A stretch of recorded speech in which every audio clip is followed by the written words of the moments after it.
हाय good morning dear student. बेटा आज के इस लेक्चर में हम लोग बात कर रहे हैं class 12 English medium CBSE NCERT biology के next topic that is population. ठीक है, चैप्टर आप लोगों को कौन सा है? ऑर्गेनिज्म एंड पॉपुलेशन के बारे में बात कर रहे हैं हम लोग। ठीक है, अब सुनिएगा पॉपुलेशन क्या है, एक जनसंख्या क्या है, ऑर्गेनिज्म क्या होता है, कोई भी इंडिविजुअल, ठीक है, या फिर लिविंग वर्ल्ड की सबसे छोटी से छोटी यूनिट ऑर्गेनिज्म कहलाती है। क्लियर? आज हम लोग बात कर रहे हैं बेटा पॉपुलेशन की। जनरली हम लोग पॉपुलेशन की बात करें तो उसके लिए काफी अलग अलग थिंग्स निकल कर आती है, काफी अलग अलग चीजें निकल कर आती है। क्या है सुनिएगा, कुछ लोग पॉपुलेशन को क्या कहते हैं? Group of individual. ठीक है, लेकिन ग्रुप ऑफ इंडिविजुअल कहना एक हद तक तो सही है, लेकिन उसके आगे क्या है कि ये वास्ट पैरामीटर नहीं लेके आता, बहुत बड़ा पैरामीटर लेके नहीं आता है। ठीक है ना, तो इसीलिए पॉपुलेशन को हम लोग क्या कह रहे हैं? Group of individual in certain area, individual organism in certain area, यानी किसी भी एक निश्चित क्षेत्र में पाए जाने वाले जो जीवों का समूह है वो क्या कहलाता है बेटा? पॉपुलेशन, यानी कि उस क्षेत्र के जीवों की जनसंख्या कहलाता है। आई बात? ठीक है, यहां तक तो हम लोगों ने बेटा पता लगा दिया कि पॉपुलेशन क्या है जनरली, लेकिन ये टॉपिक जो है केवल रीडिंग का है, आप लोग सेल्फ रीडिंग से कंप्लीटली स्टडी कर सकते हो। बट अगर मैं आगे बात करूं तो इसमें कंसेप्ट क्या क्या है और किस किस लेवल के क्वेश्चन आते हैं। ठीक है, तो जनरली क्या है पॉपुलेशन क्या है? ग्रुप ऑफ लिविंग बीइंग, एक group of organism in a certain area, यानी माना कोई एक सर्टेन एरिया है यहाँ पर, ठीक है, और इस एरिया में जितने जीव रह रहे हैं, आई बात समझ में, वो क्या कहलाता है? उसकी पॉपुलेशन कहलाती है। आई बात समझ में, where they share their habitat. ठीक है, यहाँ पर तीन वर्ड आते हैं। शेयर करना मतलब एक दूसरे से बांटना। ठीक है, अब वो शेयर किसको करेंगे बेटा? हैबिटेट को, अपने वातावरण को शेयर करते हैं। क्लियर है ना? शेयर किसको करेंगे? अपने वातावरण को शेयर करेंगे, यानी कि हैबिटेट को अपने को शेयर करेंगे। ठीक है, कंपीट का मतलब पता है क्या होता है? कंपीट करना मतलब एक दूसरे से कंपटीशन करना, स्पर्धा करना। ठीक है, एक दूसरे से स्पर्धा करना, कंपीट करना, कंपटीशन करना। अब कंपीट किसको करेंगे बेटा? फूड रिसोर्सेज वगैरह के लिए आता है, यानी वो सेम फूड रिसोर्सेज वगैरह के लिए आपस में कंपीट करते हैं। आई बात समझ में? सपोज दैट कि कोई भी एक हिरण है और एक गाय है, सुनना मेरी बात, ठीक है, एक हिरण है और एक काऊ है। अब दोनों क्या है? दोनों का सोर्स सेम तो एरिया है, दोनों जंगल में रह रहे हैं। अब हिरण क्या कर रहा है? हिरण भी पेड़ों को खा रहा है, गाय भी पेड़ों को खा रही है। अब कंपीट क्या करेंगे कि वो ग्रेजिंग में अपने स्पीड को रिकवरी करेंगे। ठीक है ना, स्पीड को रिकवरी करने का मेन टारगेट क्या है? मेन उसका मोटिव क्या है? Just because of that to feeding their tummy. आई बात समझ में? अपने बाउल को या अपने टमी को क्या करना? फीड देना। आई बात समझ में? तो वो क्या होता है? कंपीट करना मतलब कि जनरली वो क्या करते हैं कि अपने एक पर्टिकुलर सोर्स के लिए आपस में क्या करते हैं? होड़ लगाते हैं, स्पर्धा करते हैं। ठीक है, फिर आता है इंटरब्रीड। जनरली इंटरब्रीड जो है बेटा, जनरली अगर मैं बात करूं, इंटरब्रीड जो है ये एक अल्ट्रा इंपॉर्टेंट वर्ड जो पॉपुलेशन के अंदर आप लोगों को दिया हुआ है, आपके एनसीईआरटी में गिवन है। आई बात समझ में? अगर हम लोग बात करें पॉपुलेशन जो है ग्रुप इन एन एरिया, यानी कि group of individual in an area, किसी भी एक सर्टेन एरिया में इंडिविजुअल का ग्रुप क्या कहलाता है बेटा? पॉपुलेशन कहलाता है। ठीक है, और अगर हम लोग बात करें कि पॉपुलेशन के अंदर जो ग्रुप है एरिया के अंदर, वो शेयर करता है। शेयर करना मतलब अपने सेम रिसोर्सेज को क्या करना बेटा? शेयर करना। ठीक है, अपने सेम रिसोर्सेज को, यानी कि अपने हैबिटेट को शेयर करना, अपने आवास को शेयर करना। ठीक है, सेकंड थिंग है कंपीट करना मतलब कि अपने फूड रिसोर्सेज के लिए, अगर सेम फूड रिसोर्सेज है ऑब्वियसली बात है आपस में होड़ लगेगी कि कौन कितना ज्यादा फूड ले सकता है। ठीक है, थर्ड है interbreed is ultra important topic and ultra important word in contrast to population. ठीक है, पॉपुलेशन के कॉन्ट्रास्ट के अंदर इंटरब्रीड जो है बहुत ज्यादा होता है। ठीक है, अगर हम लोग बात करें कि जीव और जनसंख्या में क्या अंतर है, तो जीव तो क्या है कि स्ट्रेसफुल कंडीशन से कोप अप कर लेता है, वो उससे छुटकारा पा लेता है। ठीक है, लेकिन पॉपुलेशन पूरा उस स्ट्रेसफुल कंडीशन से कोप अप नहीं कर पाती है। क्लियर है? तो अगर हम लोग बात करें इंटरब्रीड वर्ड जो है वो जनरली सेक्सुअल रिप्रोडक्शन का है, लेकिन ये ब्रीडिंग और ये ब्रीड वर्ड जो है किसके कॉन्ट्रास्ट में आता है बेटा? ये आता है इसकी स्टेबिलिटी या फिर सर्वाइवल के कॉन्ट्रास्ट में।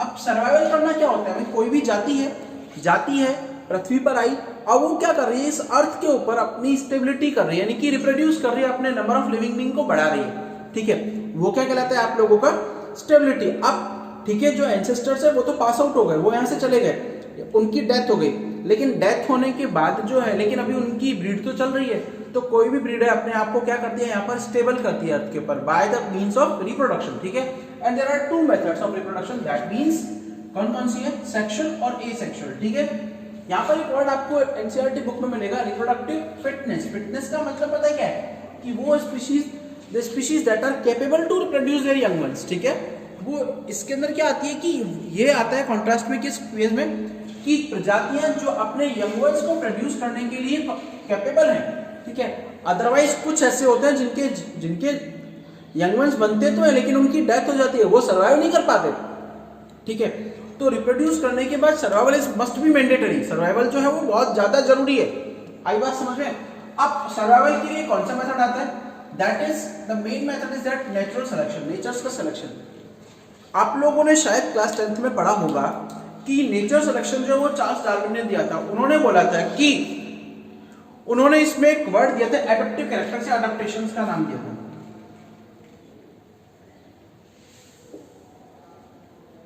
अडप्टेशन या adaptive characters, what is the exact meaning of adaptive characters? Adaptive characters का मीनिंग क्या है? जनरली जब आप लोगों के पास स्ट्रेसफुल कंडीशन आई, ठीक है, यानी फूड की कमी हो गई, ठीक है, आप लोगों के पास शेल्टर की कमी हो गई, आवास नहीं मिला, क्लियर है, क्लाइमेट में सडनली चेंज आ गए, अब वो ये सारी स्ट्रेसफुल कंडीशन से अपने आप को कोप अप करना, अपने आप को बचाकर सर्वाइव कराना, या फिर अपने आप में ऐसे चेंजेस लाना, साइमल्टेनियसली ऐसे चेंज लाना जिससे क्या है कि आपकी बॉडी जो है हाउ टू सर्वाइव, वो सर्वाइव कर जाए। ठीक है, इज केपेबल टू सर्वाइव। तो वो क्या होता है बेटा, नेचर सिलेक्शन। ठीक है, यानी प्रकृति जो आप लोगों का नेचर है जिनको सेलेक्ट करती है, और नेचर किनको सेलेक्ट करेगी, only superiors can be selected, inferiors are not selected. अब इसमें कौन से सेलेक्ट होंगे बेटा, सुपीरियर। अब सुपीरियर का मतलब पता है क्या है कि भाई जिनकी ग्रोइंग रेट फास्ट होगी, पहली बात, जिनकी ग्रोथ रेट फास्ट होगी, जिनकी मेटाबॉलिक रेट फास्ट होगी। थर्ड, जो नेचर के एनवायरनमेंट के अकॉर्डिंग अपनी बॉडी को क्या कर लेंगे, ढाल लेंगे, तो वो क्या होते हैं, सुपीरियर। तो नेचर सिलेक्शन के अंदर क्या होता है, नेचुरल सिलेक्शन के अंदर कि ओनली सुपीरियर और adaptive varieties can be selected rather in non adaptive. ठीक है, नॉन अडप्टिव यानी कि जिनके अंदर अडप्टेशंस नहीं पाए जाते, जो अपनी बॉडी में चेंजेस नहीं ला सकते अकॉर्डिंग टू एनवायरनमेंट या according to stressful condition, they can't be survive या they can't be selected by the natures, वो नेचर के द्वारा सेलेक्ट नहीं किए जा सकते। क्लियर है? क्लियर है ना बेटा, क्लियर है ना, वो नेचर के थ्रू सेलेक्ट नहीं किए जा सकते। आई बात समझ में? आई बात समझ में? तो ये क्या होता है, नेचुरल सिलेक्शन। ठीक है, ये जनरली नेचुरल सिलेक्शन जो है ये आप लोगों का इंटरब्रीड और पॉपुलेशन इकोलॉजी के अंदर इंपॉर्टेंट रोल प्ले करता है। अब आता है पॉपुलेशन इकोलॉजी, एक अल्ट्रा इंपॉर्टेंट टर्म। काफी बार हम लोगों को ये पता नहीं रहता कि हम लोग टॉपिक पढ़ किस में रहे। तो आप लोगों का जो पॉपुलेशन है, entire population has been studied in the population ecology. अब पॉपुलेशन इकोलॉजी क्या है? The branch of biological science is the branch of ecology that deal with the study of characteristics of population. ठीक है, population के characteristics के बारे में पढ़ना, right. Second thing is after that characteristics, अगर हम लोग कैरेक्टरिस्टिक्स की बात की करें, बिसाइड दीस कैरेक्टरिस्टिक्स के बाद में अगर हम लोग बात करें, तो whenever we are talking about entire different things, अगर हम लोग अलग अलग थिंग्स की बात करें, तो कैरेक्टरिस्टिक्स के अलावा बेटा उसमें क्या होता है कि पॉपुलेशन में changes, there are variety of changes. ठीक है, population attributes, right? तो population ecology is a branch of ecology that deal with the changes in the population, ठीक है, organism level, at species level, right? यानी कि species level के ऊपर और organism level के ऊपर क्या करना, population में changes लाना is said to be as a population ecology। उसे आप लोग क्या बोलते हो बेटा, population ecology, okay? Whenever we are talking about population ecology, अगर हम लोग बात करें population ecology, तो यहाँ पर दो टर्म निकल कर आती हैं, कौन कौन सी? First one is that genetic relationship and second one is that evolutionary relationship। ठीक है, दो टर्म निकल कर आएंगे। ठीक है, जेनेटिक रिलेशनशिप का मतलब होता है कि नंबर ऑफ जीन्स, अब इसमें जीन का सीक्वेंस भी आएगा, जीन के नंबर भी आएंगे, या जीन के अल्टरनेट थिंग्स भी आएंगे जो एक जीव से दूसरे जीव में या एक स्पीशीज से दूसरे स्पीशीज में क्या है, दीज आर द कनेक्टेड, वो कनेक्टेड है, right. Second one is that evolution relationship की अगर हम लोग बात करें, इवोल्यूशन की अगर हम लोग बात करें, तो generally whenever we are talking about evolution, तो इवोल्यूशन मतलब कौन सा जो जीव है वो किस तरीके से पनपा, वो किस तरीके से आगे बढ़ा। तो उस केस में भी बेटा इवोल्यूशन रिलेशनशिप को भी आप लोग इसमें स्टडी करते हो, पॉपुलेशन इकोलॉजी में करते हो। ठीक है, क्लियर है ना, यहां तक तो ठीक है, हम लोगों का ओवरव्यू था, हम लोगों ने ये पढ़ा। अब बात करें कि पॉपुलेशन के कैरेक्टरिस्टिक्स क्या होते हैं, तो अगर हम लोग बात करें किसी इंडिविजुअल ऑर्गेनिज्म की बात करता हूं तो उसके लिए तो आता है बेटा बर्थ और डेथ, आई बात समझ में, और time between birth and death क्या कहलाता है, time between birth and death क्या कहलाता है बेटा, लाइफ टाइम या लाइफ पीरियड, ठीक है, जीवन अवधि या जीवन काल कहलाता है, ठीक है, लाइफ टाइम या लाइफ पीरियड कहलाता है, जीवन अवधि या जीवन काल, और उसमें काफी फेजेस आती हैं, आप लोग पढ़ चुके हैं, जैसे नियोनल फेज आती है, ठीक है, आप लोगों की चाइल्डहुड फेज आती है, आपका अडल्टहुड फेज आता है, ठीक है, प्यूबिक फेज आती है, अडल्टहुड के बाद then it will be followed by the ageing and senescence and after that death, ठीक है, तो ये सारी की सारी क्या है आप लोगों की क्या आती है बेटा, फेजेस आती है। तो बर्थ का मतलब क्या है कि कोई भी इंडिविजुअल जन्म ले रहा है, ठीक है, और डेथ मतलब उसकी पूरा लाइफ जीने के बाद में उसकी मेटाबॉलिक रेट्स डाउन हो रही है, उसके टिश्यूज काम करना बंद कर रहे हैं और उसकी डेथ हो रही है। लेकिन whenever we are talking about these words in contrast to population, अगर हम लोग इनको पॉपुलेशन के कॉन्ट्रास्ट में बोले then these things are, अगर हम लोग बात करें पॉपुलेशन की, ठीक है, हम लोग पॉपुलेशन के कैरेक्टर की बात कर रहे हैं भाई, तो ये बर्थ जो है बर्थ रेट कहलाती है, ठीक है, और डेथ क्या कहलाती है, डेथ रेट, डेथ क्या कहलाती है, डेथ रेट, ठीक है। अच्छा, बर्थ रेट को आप लोग पर कैप्टा मतलब एक कैपिटल है, एक जाति के रूप में हम लोग पूरी की पूरी क्या करते हैं, जनरेट करते हैं, उसको आप लोग पढ़ते हो, ठीक है, यानी कि रेट का मतलब अगर आप लोग बात करें काइनेटिक केमिस्ट्री की बात करें, आप लोग थर्मोडायनामिक्स फिजिक्स की बात करें, ठीक है, तो रेट का मतलब होता है change in per unit time, किसी एक निश्चित समय में आया हुआ परिवर्तन क्या कहलाता है, रेट कहलाता है, ठीक है।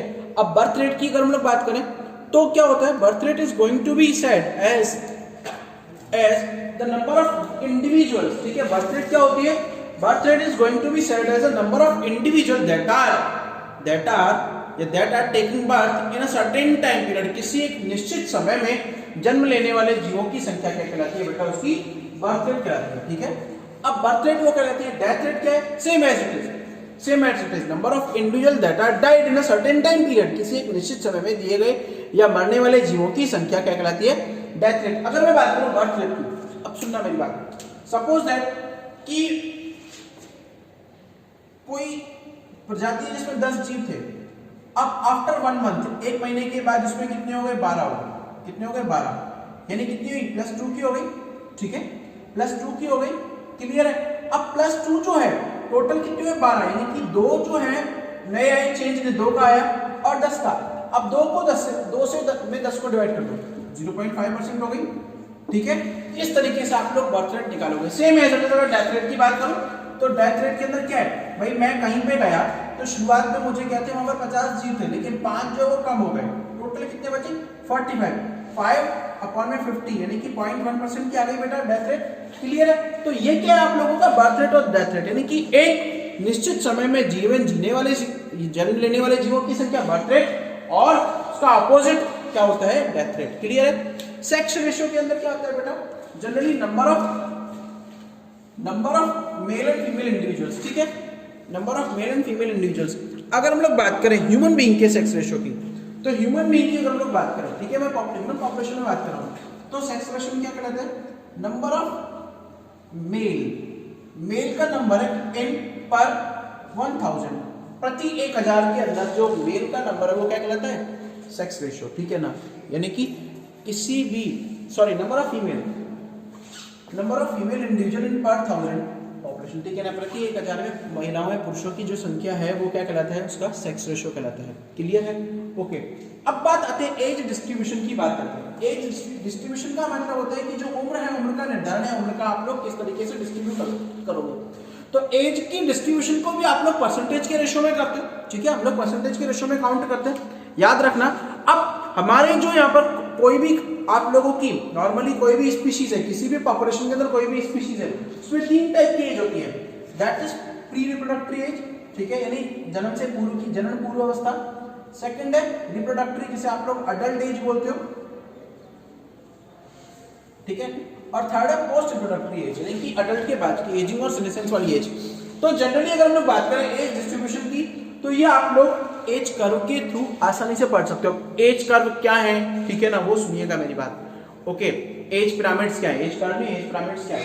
एज पिरामिड्स जो है वो जनरली क्या होते हैं, एज पिरामिड्स जो वो आप लोगों के एज ग्रुप को डिनोट करते हैं, ठीक है। अब क्या है प्री रिप्रोडक्टरी, प्री मतलब जो आप लोगों की, अगर हम लोग बात करें इसमें आप लोग इस फील्ड को आप लोग चाइल्डहुड एज भी बोलते हो, ठीक है, या फिर प्यूबिक एज भी बोलते हो। प्यूबिक एज कौन सी होती है? जिसमें आपकी बॉडी में चेंजेस आने स्टार्ट होते हैं, कि a boy become going to be a man, ठीक है ना। एक लड़का जो है वो एक आदमी की तरह परिवर्तित हो रहा है, और एक लड़की जो है, एक girl is going to be a women, ठीक है ना। एक लड़की जो है लेडी की तरह परिवर्तित हो रही है, यानी हमारी बॉडी में जो ड्रास्टिक चेंजेस आ रहे हैं, यानी कि अगर हम लोग बात करें प्यूबिक एज के अंदर, during this phase the sexual maturity is being take place, sexual maturity जो है वो भी जनरेट होती है, ठीक है। तो हम लोग बात करें इसमें, सुनना मेरी बात, यहाँ पर क्या है, 3 टाइप के टर्म बनते हैं, एक्सपेंशन, स्टेबल और डिक्लाइनिंग। एक्सपेंशन जो फेज होती है उसमें जो सबसे लार्ज एरिया होता है, वो लार्ज एरिया किसका है बेटा? प्री रिप्रोडक्टिव, यानी कि जो चाइल्डहुड एज है उसका बहुत बड़ा एरिया है। और जैसे जैसे आप लोग ऊपर की तरफ एज में बढ़ते जाओगे तो इनका जो रेशियो है वो डाउन होता जाएगा, यानी कि रिप्रोडक्टिव एज इससे कम होगी, और जो आप लोगों की एजिंग यानी कि पोस्ट रिप्रोडक्टिव एज है, आफ्टर रिप्रोडक्शन के बाद जो एज होती है वो क्या है, वो इससे भी डाउन हो जाएगी, ठीक है। सेम अगर हम लोग बात करें स्टेबल, तो स्टेबल में क्या है कि ये कांस्टेंट होता है। सुनना मेरी बात, यहाँ पर क्या है आप लोगों का, ये वैसे आप लोगों का घंटी बेल शेप होता है, ठीक है ना। ये आप लोगों का ट्रायंगुलर शेप होता है, कोन शेप होता है, ये बेल शेप होता है, ये ऑल शेप होता है, मतलब घड़े के आकार का, ठीक है। डिक्लाइनिंग जो होता है, कॉन्सेप्ट पूरा समझिएगा, ठीक है।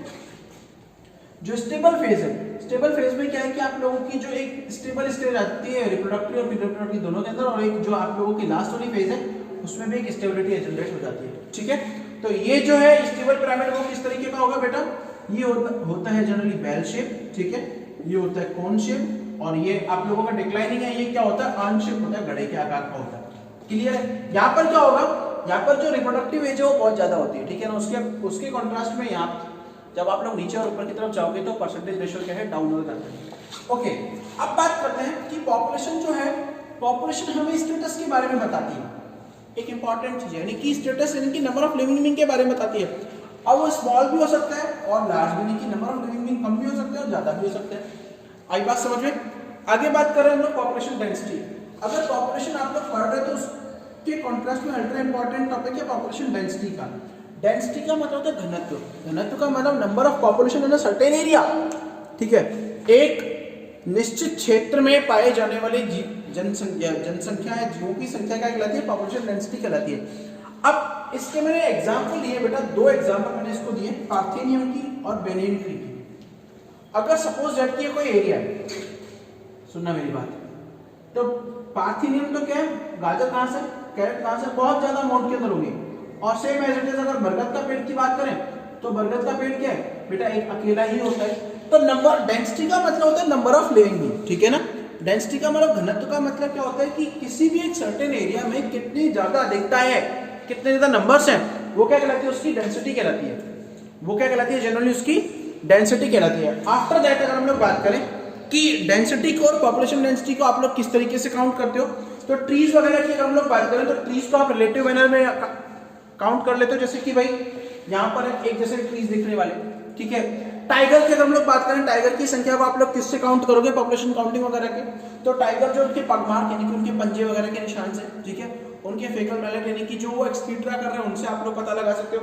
बैक्टीरियम की बात करें तो बैक्टीरियम की बात करें, सुनना मेरी बात, सपोज जबकि आपकी कोई बैक्टीरिया की कल्चर पेट्री प्लेट है, ठीक है, आप लोग क्या करोगे? आपको बैक्टीरिया की ग्रोथ के बारे में पता लगाना है। तो बैक्टीरिया की कल्चर प्लेट को आप लोग 4 क्वाड्रेंट्स में डिवाइड कर देते हो, क्वाड्रेंट ए, बी, सी, डी, क्योंकि आप लोग नंबर ऑफ कॉलोनीज के बारे में पता नहीं लगा सकते हो लंबा, ठीक है। यहाँ पर क्या है कि सपोज कि ए वाले में जो कॉलोनीज है उसके बारे में पता लगाया, बी वाले में सी, बी, सी, डी जो भी है, ठीक है, सब में पता लगाया। अब ये सबको टोटल काउंट करके और उससे 4 से मल्टीप्लाई कर दो, क्लियर है। तो ये क्या है कि आप लोगों का एक्चुअल, यानी कि एक्चुअल रिजल्ट तो नहीं देगा लेकिन आप रिजल्ट के बिल्कुल नियर बाय पहुंच जाओगे, ठीक है। मैं यहाँ पर ये नहीं कह रहा हूँ कि ये मेथड जो आप लोगों के एक्चुअल रिजल्ट देते हैं, क्लियर है। तो इस तरीके से आप लोग ये क्या है पॉपुलेशन के बारे में स्टडी कर सकते हो, गॉट इट। आज आप लोगों का पॉपुलेशन और एज पिरामिड हुआ, नेक्स्ट हम लोग आगे और कनेक्ट करेंगे, ठीक है ना। Thank you.